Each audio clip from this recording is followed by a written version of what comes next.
Good afternoon. Good afternoon, Father. You probably would not be surprised if I told you that when I was a kid, on many occasions, I would find myself in a situation when I had to admit and simply say, man, we are in trouble. If you're wondering, as a kid, I was a little bit of a troublemaker. Now, but I was that kind of troublemaker that you could not help but like, because I always found a way to endear myself to the people around me. I had that smile nobody could resist, even when I got into trouble. Now, Jeremiah is in trouble today in the first reading. And unlike my troublemaking, his is not of his own doing. He is in a lot of trouble. At least he thinks so. Just listen to his words. I hear the whisperings of many, terror on every side. Denounce. Let us denounce him. All those who were my friends are on the watch for any misstep of mine. Even Jeremiah's friends are against him. Something went wrong. But what is the most surprising is that Jeremiah's confidence in this situation is as high as ever. This is what he says. But the Lord is with me in this situation. Like a mighty champion, my persecutors will stumble. They will not triumph. Jeremiah is not afraid. He knows that God is on his side as he faces the persecution and the opposition, even from his friends. He knows deep down in his heart and in his gut that God will deliver him. Now, on April 3rd, 1968, Dr. Martin Luther King Jr., in concluding his speech in Memphis, Tennessee, spoke these words. He said, like anybody else, I would like to live a long life. Longevity has its place, but I'm not concerned about that now. I just want to do God's will. And he's allowed me to go to the top of the mountain. And I have looked over and I've seen the promised land. I may not get there with you, but I want you to know tonight that we as people will get to the promised land. And so I'm happy tonight. I am not worried about anything. I'm not fearing any man. Now, Martin Luther King Jr. and Jeremiah faced the challenges and the threats, not with fear, but with God. Not with fear, but with God. Now imagine for a moment that you could actually live a life totally free of any fear.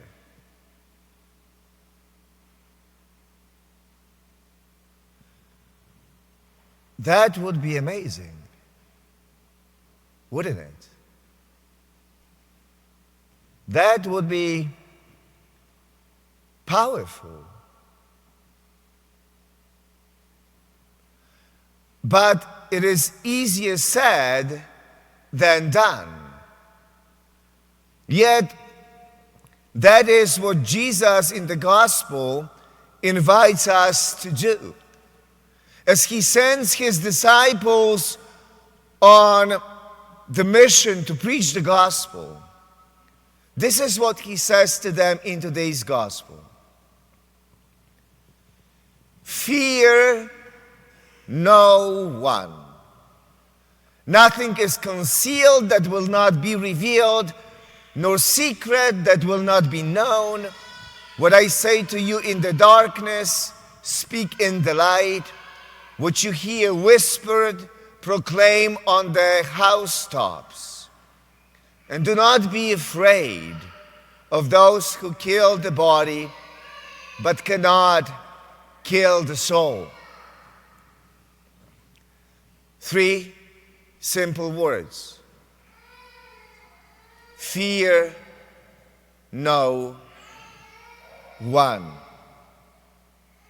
It is one of Jesus's favorite things to tell his disciples. Over and over again in the Gospels, he says, do not be afraid. Have faith. Now, fear will come to us at different points in our life. It does. And it will because we are all human.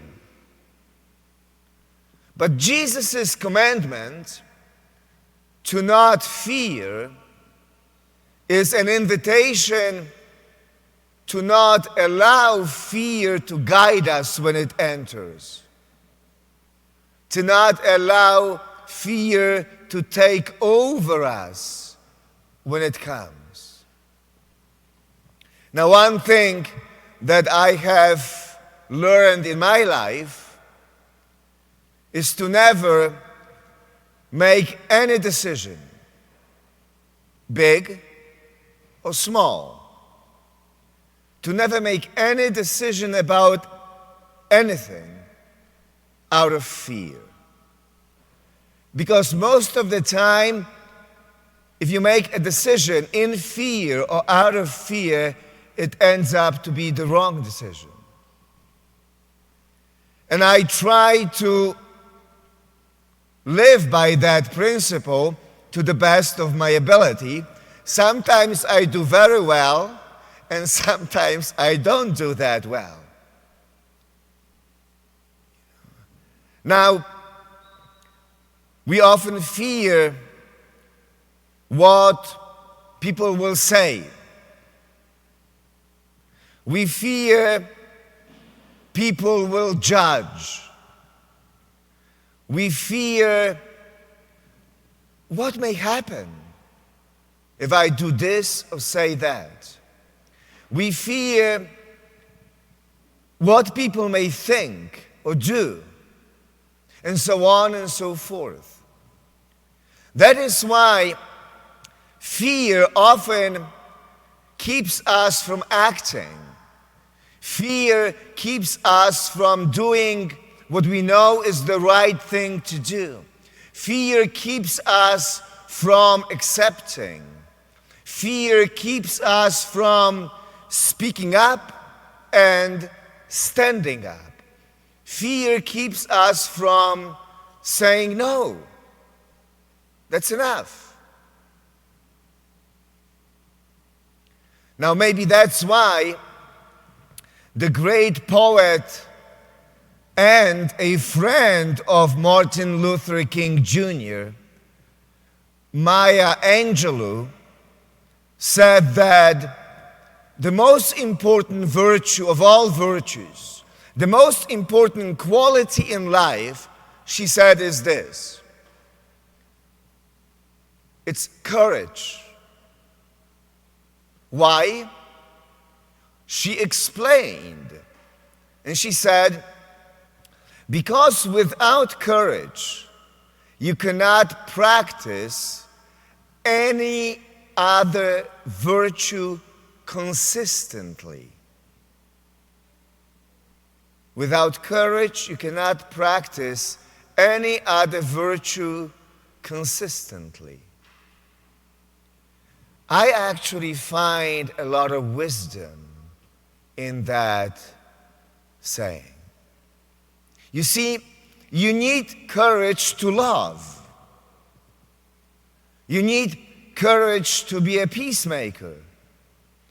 You need courage to be generous. You need courage to be merciful and forgiving. And to be so consistently, not just from time to time when it is convenient. You need courage. You know, sometimes we speak about stepping out of the comfort zone, or you got to take a risk. You see, whenever you talk about stepping out of the comfort zone or taking a risk, you talk about a choice between fear or courage. Now, where do you get courage? I mean, it's not something we are born with. You certainly cannot buy it. It's not on sale. I do think that we learn courage from other people. Like Jesus, Jeremiah, Maya Angelou, Martin Luther King Jr., from poets and writers, from our friends and people around us. You see, courageous people give us courage and inspire us. And the more you practice courage, the more courage you have, the better at courage you are. It's like playing an instrument. The more you play the piano or the guitar, the better you get at it. I think the same thing applies in life.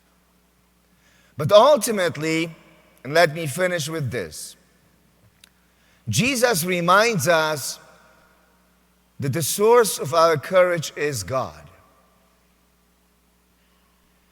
God was the source of his courage and of Jeremiah's, of Martin Luther King Jr. And Jesus says it so beautifully in today's gospel reading. He says, "Are not 2 sparrows sold for a small coin? Yet not one of them falls to the ground without your Father's knowledge. Even all the hair on your head are counted. And then Jesus adds this: so do not be afraid. You are worth more than many sparrows. I do tend to agree with Maya Angelou. Maybe courage is the most important virtue. Now, what do you think?